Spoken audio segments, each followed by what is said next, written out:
was just thinking the other day that we're in retail, and we also represent a lot of small business, food operators, and restaurants.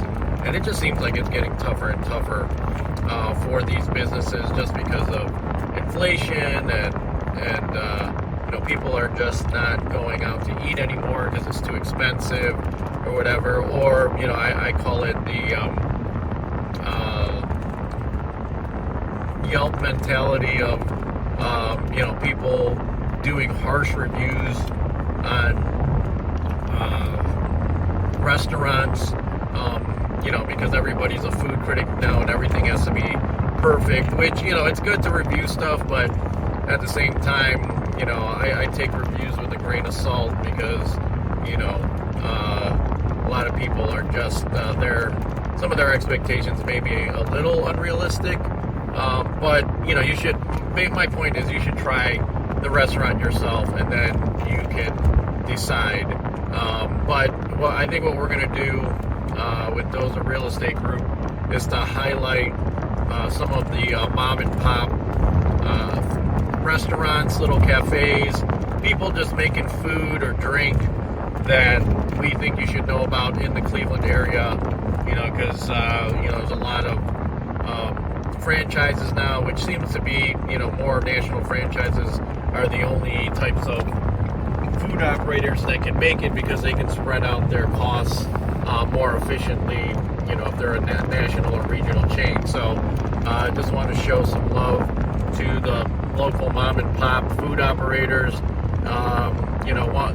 I didn't get any pictures today, but I was near Beachwood and I saw Hoa Chinese restaurant. I think they are all related to Li Hua and King Hua restaurants, the Ham family, and it was excellent.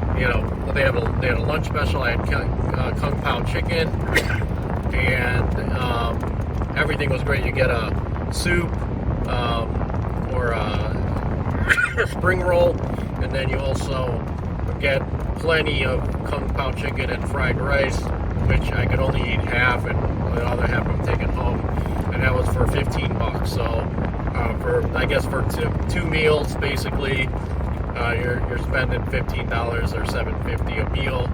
And check them out in Beachwood. They're actually in a off the beaten path type of area of Beachwood Mall. So, but it was lunchtime, and there was a lot of people that came in. It wasn't overly crowded, but people were coming in. So this place has been around, I think, for like 30, 40 years. So if you're out in the Beachwood area, go check them out. So we're going to highlight some more of these local mom and pops. I'll get some pictures of the food and do a live review of the food on the next one. And we've been doing some reviews already on local spots. So try to seek these places out, help them out, because if we don't, then they might not be around very long. So last